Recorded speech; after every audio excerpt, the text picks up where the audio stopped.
नमस्कार, मैं हूं संजय शर्मा। आप देख रहे हैं 4PM न्यूज नेटवर्क। आखिर क्या हो गया? ट्रंप की कुर्सी क्यों हिलने लगी?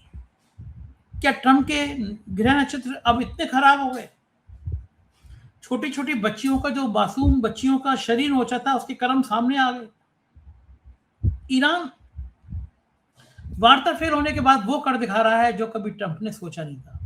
दैनिक भास्कर के राजनीतिक संपादक केपी मलिक से मैंने बातचीत की है। पूछा है कि आखिर विश्व गुरु खामोश क्यों रहे। इन मामले पे रोचक बातचीत है। लेके चलता हूं सीधा आपको केपी मलिक के पास। 4PM में बहुत बहुत स्वागत है केपी मलिक साहब आपका। अभिनंदन आपका, आपने मुझे आज समय दिया। बहुत बहुत धन्यवाद संजय जी, आपका भी। और आपकी शर्ट आज जबरदस्त लग रही है। लग रहा है कहीं जबरदस्त पार्टी में जा रहे हैं या आए हैं आप, क्योंकि तो शर्ट बड़ी चमकदार है आपकी। थोड़ा थोड़ा बम्बई वाला हो गया हूँ ना मैं, तो थोड़ा बम्बई वाला टोन आ गया मेरे अंदर। जी जी, मुबारक हो आपको। मेरी टीम को पसंद नहीं आती कि हर जगह यही शर्ट पहन के चल देते। मेरी फेवरेट है ना, इसलिए। मलिक साहब, जो है ट्रम्प चचा के लिए बड़ा बुरा दिन आ रहा है। तो कोई यकीन करे या नहीं करे, ज्योतिषी पे मेरे ज्योतिषी ने पहली भविष्यवाणी कर दी कि ईरान बहुत भारी पड़ने वाला है। ट्रंप के जीवन का इतना बुरा होने वाला है जो ट्रंप ने सोचा नहीं। वाकई में लग भी रहा है। अमेरिका के अंदर उनका विरोध बढ़ता चला जा रहा है। बैठे बिठाए उन्होंने पाकिस्तान की ब्रांडिंग करा दी। पाकिस्तान में वार्ता सफल हो या ना हो, लेकिन पाकिस्तान इतना मजबूत राष्ट्र बन गया कि ईरान ने और अमेरिका ने वहां के बात की। हमारे भक्त, हमारे गोदी मीडिया चैनल केवल इसी बात को कह रहे हैं कि देखो वो वहां के आर्मी चीफ एक कमरे से दूसरे कमरे भाग रहे थे, कोई मतलब नहीं है, वार्ता विफल हो गई। लेकिन हकीकत ये, वार्ता हुई तो अमेरिका और ईरान पाकिस्तान आया तो हमारे विश्व गुरु जी तो पता नहीं कहाँ थे। वो तो विश्व गुरु जी बंगाल के चुनाव में और आसाम के चुनाव में व्यस्त थे। लेकिन पाकिस्तान की स्थिति भारत के मुकाबले में कहीं ज्यादा बेहतर हुई, ये तो मानना ही पड़ेगा। और किसकी गलती से अलग विषय है। मैं जानना चाहता हूं कि इन हालातों के बाद जो वार्ता विफल हो ही गई है, क्या स्थिति होगी अब ट्रंप चचा के पास इस वार्ता से निकलने का उपाय क्या है? देखिए संजय जी, अगर आप देखें, आज 44 दिन पूरे हो गए हैं युद्ध को स्टार्ट हुए, और 40 दिन के बाद ये शांति वार्ता अमेरिका की तरफ से ही इसकी मांग की गई थी। ईरान की तरफ से कभी शांति वार्ता की मांग नहीं हुई। आपने देखा था कि ट्रंप ने कई बार जो है सीज फायर किया, कभी 24 घंटे, 48 घंटे, कभी 5 दिन, कभी 2 दिन। और देखिए, ईरान की जनता, जो हमारे सूत्र बताते हैं, हमें जो जानकारी मिल रही है, ईरान की जनता इस बात को लेकर सड़कों पर थी कि हमारे लोग नेगोशिएशन करने पाकिस्तान क्यों जा रहे हैं। आप सोचिए, उल्टा लोग तो उनको और तख्तियां लेके आए थे लोग, और तख्ती पे क्या लिखा हुआ था कि दुनिया जंग से डरती है, हम नेगोशिएशन से डरते हैं। क्योंकि आप देखेंगे कि 4 बार नेगोशिएशन अमेरिका कर चुका है, और उसके बाद वो जो है सीज फायर तोड़ देता है और वो फिर युद्ध शुरू कर देता है। अभी आप देखेंगे कि जिस प्रकार से, मैं बिल्कुल आपको यकीन के साथ कह सकता हूं कि किसी को भी ये जानकारी नहीं थी कि ये जो शांति वार्ता है सफल होगी। ये अमेरिका की एक स्ट्रेटजी थी, और उन्होंने यूज किया पाकिस्तान को। उनको एक 5-6 दिन का ब्रेक चाहिए था, क्योंकि इजराइल के पास जखीरा खत्म हो चुका। इजराइल को जखीरा भेजना था। अमेरिका की जो हालत खराब हो गई थी मिडिल ईस्ट में, उसको अपने जहाजों को, अपने सैनिकों को वहां भेजना था। तो उनको एक ब्रेक चाहिए था, और वो ब्रेक उन्होंने लेके ये सारी चीजें कर ली और लोगों को पाकिस्तान में उलझाए रखा। पाकिस्तान का कोई बहुत बड़ा रोल नहीं है इसके लिए। एक हिसाब से तो ये भारत के लिए भी अच्छा है, क्योंकि थोड़े दिनों में जब ये बात खुलेगी, इसमें ये आएगा कि अमेरिका ने पाकिस्तान को यूज कर लिया। मैं तो इस पर आर्टिकल लिखा था कि पाकिस्तान शिखंडी है अमेरिका का। तो अमेरिका ने शिखंडी बना के पाकिस्तान को यूज कर लिया। ये तो उस तरह से हो गया कि भाई, आप लखनऊ से आ रहे हैं और मैं दिल्ली से आ रहा हूं, और बीच में किसी चाय की दुकान पे हम मिल लेते हैं, और वो चाय की दुकान वाला कृतार्थ हो गया है। बस इससे ज्यादा कुछ नहीं है इसमें। मेरा मानना यह है कि ये जो समय मिला है, इस समय में अमेरिका ने दोबारा तैयारी की है, और यहाँ ईरान जो है बिल्कुल पीछे हटने को राजी नहीं है। क्यों नहीं हटने को राजी है? वो मजबूर है। उसने ये कहा है कि अगर हम सीज फायर करते भी हैं और उसके बाद 3 महीने के बाद फिर अमेरिका आ जाता है युद्ध करने, तो हम क्या करेंगे? तो इसलिए हम इस बार चाहते हैं, निर्णायक युद्ध चाहते हैं। हम चाहते हैं आर या पार की लड़ाई हो, और जो होना है हो जाए। भाई हमें हारना है, हमें सब कुछ, हमें लूट पिट के अमेरिका के कब्जे में आना, तो आ जाए। और या फिर हम जीत कर अमेरिका को ठंडा कर दें और बोलें कि इधर आंख उठा के मत देखना। क्योंकि आप ये देखेंगे कि साउथ कोरिया के पास एक 7 लाख करोड़ का फंड पड़ा हुआ था ईरान का। ईरान ने उससे मांग लिया। पहले तो वो डर गया कि भाई नहीं देंगे हम, तो आपको तो प्रतिबंध लगे हुए हैं। बाद में फिर उसको तेल भी लेना, वो उसका फंड भी वापस देने को राजी हो गया, दवाइयां भी भिजवा रहा है, उनका तेल भी खरीद रहा है। ईरान तो अपना तेल बेच रहा है, मजे ले रहा है। ईरान को कोई बहुत ज्यादा दिक्कत उस तरह से नहीं है। लेकिन कोई भी अच्छा व्यक्ति हो, अच्छा देश हो, वो युद्ध चाहता नहीं है। लेकिन जब सिर पड़ जाता है तो लड़ना पड़ता है। तो मुझे लगता है कि ये जो युद्ध चल रहा है, ये ईरान के सिर पे पड़ा हुआ है और ईरान पीछे हटने को तैयार नहीं है। संजय जी, आप ये देखेंगे, आप जिस प्रकार से बात करते हैं, इसमें कोई दो राय नहीं है कि ईरान का बड़ा नुकसान हुआ है।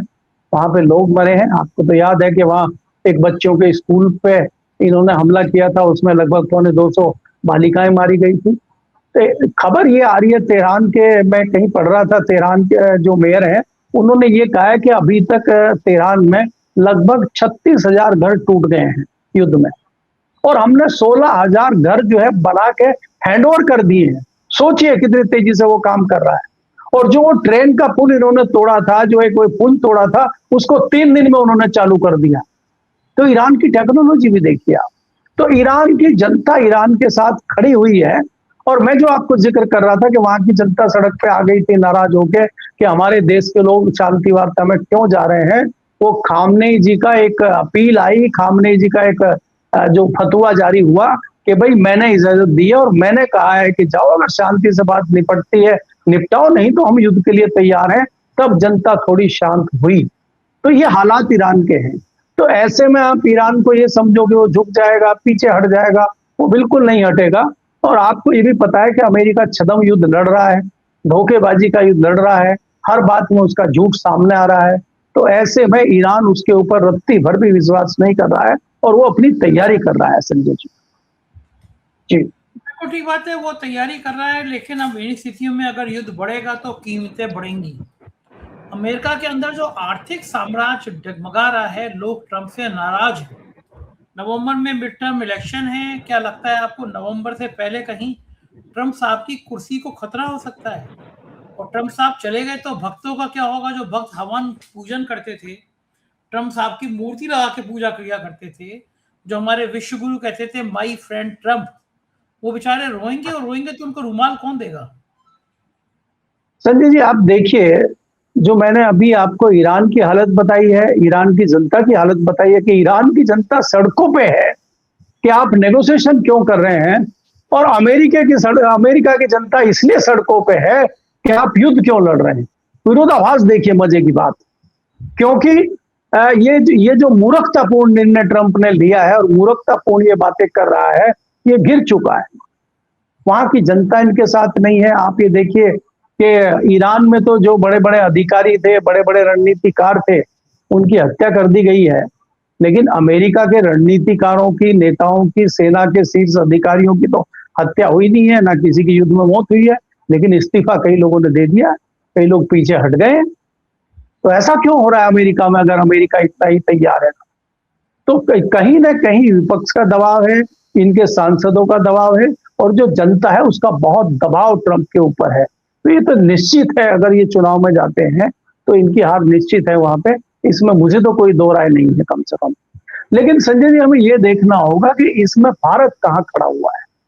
आज की जो परिस्थितियां हैं, लगभग 1.5 महीना हो गया है युद्ध को, 1.5 महीने में भारत कहाँ खड़ा हुआ है। मेरी जानकारी के मुताबिक 24 जहाज गैस और तेल लेके भारत आ रहे थे।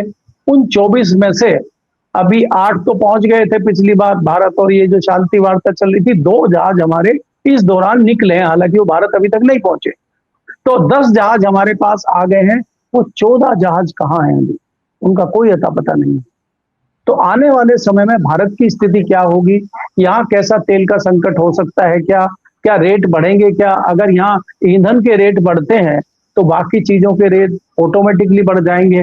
और रेट बढ़ जाएंगे तो महंगाई बढ़ जाएगी, और महंगाई बढ़ेगी तो देश में त्राहिमाम होगा। तो क्या हम उसके लिए तैयार हैं? क्या हमारी सरकार उसके लिए कोई तैयारी कर रही है, या हमारी सरकार वेस्ट बंगाल और आसाम जीत के उत्तर प्रदेश को घमासान करने की तैयारी कर रही है? क्योंकि हमारी सरकार और हमारी सत्ताधारी दल तो अलग युद्ध लड़ रही है ना। सारे तमाम लोग जो हैं देश के, वो ईरान की, अमेरिका की, इजराइल युद्ध की बात करते हैं सुबह सुबह, और हमारे महामानव जो हैं वो कहते हैं कि आज मेरी ड्यूटी कहाँ है, मुझे वेस्ट बंगाल जाना है या आसाम जाना है? नहीं नहीं सर, आपको तो तमिलनाडु जाना है। तो वो तमिलनाडु घूम रहे हैं, क्योंकि तमिलनाडु में भी उनको सरकार बनानी है। तो ये दुर्भाग्य है देश का कि सरकार के पास इस तरह की कोई रणनीति दिखाई नहीं देती है। बीच में आपने जिक्र किया था पाकिस्तान का, कि पाकिस्तान शांति दूत बन के उभरा है, और भारत को जब इस तरह का बात हुई थी, कई लोगों ने सवाल पूछे थे कि भाई भारत कहाँ खड़ा है, पाकिस्तान शांति दूत बन रहा है, तो हमारे विदेश मंत्री ने कितना अच्छा बयान दिया था कि हम दलाली नहीं करते। तो हमें उम्मीद भी नहीं थी कि इनका कोई बहुत अच्छा बयान आएगा। तो ये स्थिति देश की है संजय जी। जी बिल्कुल ठीक कह रहे हैं। ये हालात हैं, हो गए हैं देश के कि आप समझ नहीं सकते। लेकिन मैं एक चीज जानना चाहता हूँ मलिक साहब, ये युद्ध दो लोग लड़ रहे हैं। एक वो है जो तेलों पे कब्जा चाहता है, जो कहता है इराक ने रासायनिक हथियार बना लिए, हमला करता है, मुल्क को तबाह कर देता है। जो पैसे के पीछे, जो ताकत के पीछे भागता है, जो छोटी छोटी बच्चियों का यौन शोषण कहता है। इतना मानसिक विक्षिप्त आदमी ट्रंप इजराइल के साथ खड़े होकर नरसंहार करता है। हमारे माननीय विश्व गुरु जी खामनेई साहब की मौत पर एक लाइन नहीं लिखते हैं, बोलते नहीं। एपस्टीन फाइल का डर होगा, आर्थिक डर होगा, या कोई और वजह होगी जिससे विश्व गुरु जी डर गए। छप्पन इंच का सीना डरते डराते हैं नहीं किसी से। लेकिन अमेरिका के इसके इतने आगे पीछे घूमने का मतलब क्या है? ईरान ने दिखाया कि छोटा सा मुल्क है, उसने चौधराहट खत्म कर दी, साख होता है, साख खत्म कर दी अमेरिका की। ये काम भारत भी तो कर सकता था। जब हथकड़ी और बेड़ी डाल के लोगों को भेजा गया था, हम क्यों नहीं कर पाए? नहीं संजय जी, देखिए इसमें कोई दो राय नहीं है कि दबाव तो है। वो दबाव किस तरह का है, कैसा दबाव है, क्या दिक्कतें हैं, ये कहना थोड़ा सा अभी जब तक तथ्य ना आ जाए कहना मुश्किल है। लेकिन ये निश्चित तौर पे कहा जा सकता है कि चाहे वो अमेरिका के राष्ट्रपति ट्रंप हो और चाहे हमारे देश के प्रधानमंत्री मोदी हो, दबाव तो अवश्य है। क्योंकि अगर दबाव नहीं है तो हमारा बिहेवियर ऐसा नहीं होता। दूसरी बात आपने जिक्र किया था कि ईरान के पास जो परमाणु ठिकाने हैं, परमाणु तैयारियां हैं, उनको हमने ध्वस्त कर दिया है। आपको याद होगा 1 साल पहले जब 12 दिन तक युद्ध हुआ था अमेरिका का और ईरान का, तो ट्रंप ने कहा था कि हमने सारे ठिकाने ध्वस्त कर दिए हैं, परमाणु उनका खत्म कर दिया है, उनके पास अब कुछ नहीं बचा है और हमने सब मिटा दिया है, सब ध्वस्त कर दिया है। तो अगर सब ध्वस्त आपने 1 साल पहले कर दिया था और आज आप ये कह रहे हैं कि भाई अपने परमाणु ठिकाने बंद करिए, तो फिर वो दोबारा कैसे उग गए? वो ऐसी खेती है क्या कि आज काट ली दोबारा फिर उगाई? तो ये कहीं ना कहीं दिखाता है कि ये मूर्ख टाइप के लोग हैं। ये खुद अभी क्या बोले थे थोड़ी देर पहले और आगे क्या बोलेंगे इनको खुद ही पता नहीं रहता। मैंने आपको कहा ना कि पहले आप 48 घंटे का अल्टीमेटम खुद ही दे देते हैं, फिर वो 48 घंटे गुजर गए, फिर आप खुद ही 5 दिन का दे देते हैं, फिर आप 15 दिन का दे देते हैं, और 15 दिन पूरे नहीं होते फिर आप खुद ही जो है हमला कर देते हैं। तो इनका कोई ना इलाज है और ना कोई इनकी बातों पर विश्वास है। ये अपने देश में ही घिरे हुए हैं, जैसा कि मैंने बताया है। चाहे इनके सहयोगी हों, चाहे वहां पे दूसरे राजनीतिक दल हों, चाहे चाहे कोई नेता हो, चाहे जनता हो, चाहे पब्लिक हो, सबकी नजरों में जो गिरावट अमेरिका के राष्ट्रपति की आई है, मुझे लगता है कि आज से पहले किसी राष्ट्रपति का इस तरह का ओछापन हमने नहीं देखा अपनी याद में, चाहे वो अमेरिका हो और चाहे वो युद्ध की इस तरह की लड़ाई लड़ने वाला व्यक्ति हो। अमेरिका ने बहुत लड़ाइयां लड़ी हैं, इससे इससे घटिया तो कभी हमने इराक वाले युद्ध में भी कभी बात नहीं सुनी कि इस तरह का व्यवहार अमेरिका का रहा हो जैसा अभी है। इतनी बड़ी शक्ति वाला देश क्या इस तरह की हरकतें करेगा? जी बिल्कुल ठीक कह रहे हैं। और गर्मी तो उत्तर प्रदेश की राजनीति में भी है। विनोद तावड़े को मोटी सी फाइल लेकर आए हैं, Brajesh Pathak deputy CM, Keshav Maurya deputy CM से अलग अलग मीटिंग्स हो रही हैं।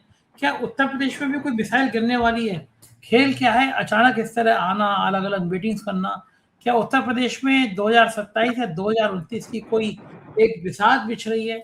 योगी आदित्यनाथ के खिलाफ बिछ रही है, पक्ष में बिछ रही है? चल क्या रहा है?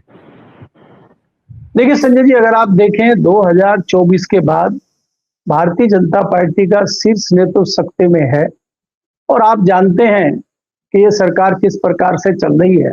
नीतीश कुमार को दिल्ली आए अभी 3 दिन हुए हैं, अखिलेश यादव ने उनको ऑफर दे दिया प्रधानमंत्री पद का। तो अब नीतीश कुमार के मुंह से जैसे ही लार टपकनी शुरू हुई तो भारतीय जनता पार्टी घबरा गई।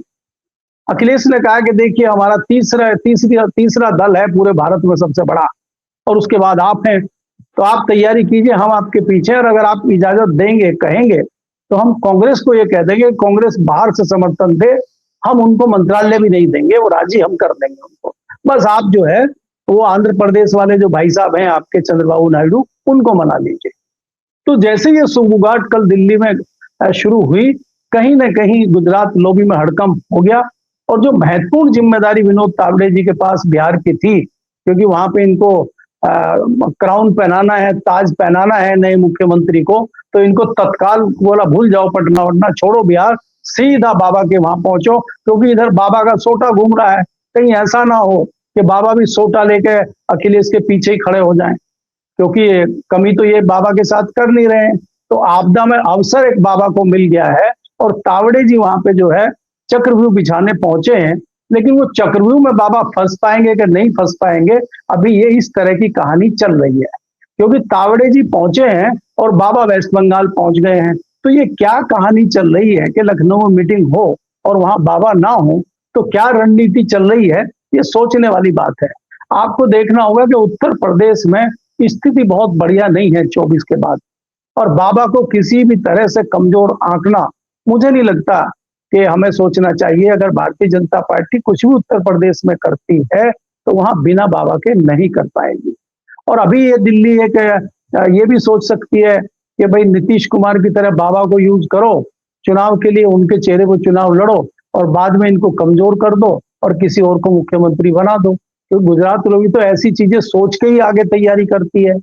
अब इतनी आगे तैयारी हो चुकी है कि नहीं हो चुकी है, और अगर ये तैयारी गुजरात लोग भी कर रही है तो क्या बाबा का सोटा जो है उसमें कुछ कमजोरी आ गई है, सोटा कुछ हल्का हो गया है या सोटा कमजोर हो गया है, फिर हमें ये भी सोचना पड़ेगा संजय जी। बिल्कुल ठीक बात है। राजनीति में क्या कमी आ गई इसका अध्ययन करना पड़ेगा, क्योंकि दिन पर दिन चीजें खराब हो रही हैं, बिगड़ रही हैं। बहुत बहुत शुक्रिया मलिक साहब, आपने मुझे समय दिया, बातचीत की, थैंक यू सर। ये देखिए केपी मलिक जी, पूरी बातचीत आपने सुनी और ये बात सही है कि आने वाले दिनों में ईरान का पलड़ा भारी होगा, और भारत के लोगों को समझना चाहिए, सोचना चाहिए कि वह लफाजी करने से, 56 इंच के सीने की बात करने से काम नहीं चलता।